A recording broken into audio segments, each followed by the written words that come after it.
Since 2008, demand for agricultural land in developing countries has increased sharply, and such land has become a more attractive asset class. Investment in agriculture is one of the keys to reducing food insecurity and poverty.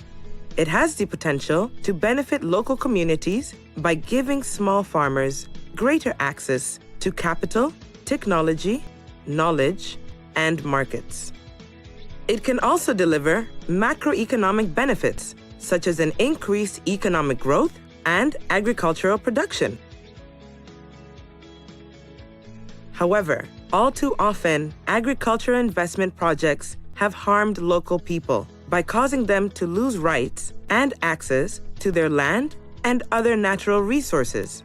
In such cases, investors have experienced significant legal, financial, operational, and reputational harm.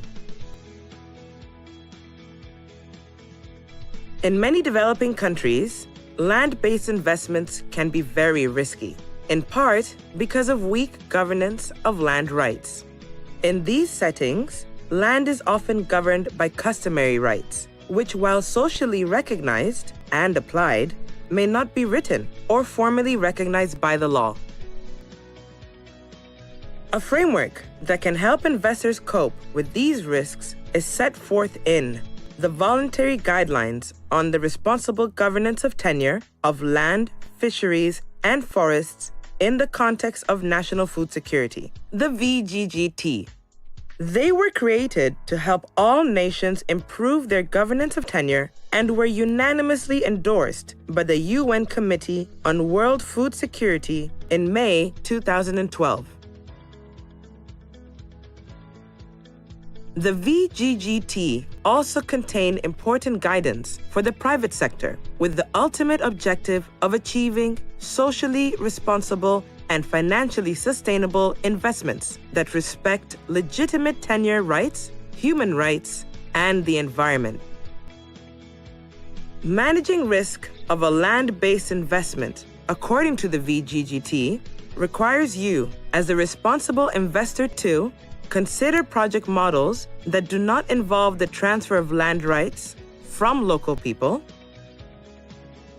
conduct robust due diligence to assess the potential impact of your investment, engage in ongoing consultations with local stakeholders through an inclusive and participatory process, and create effective monitoring and grievance mechanisms.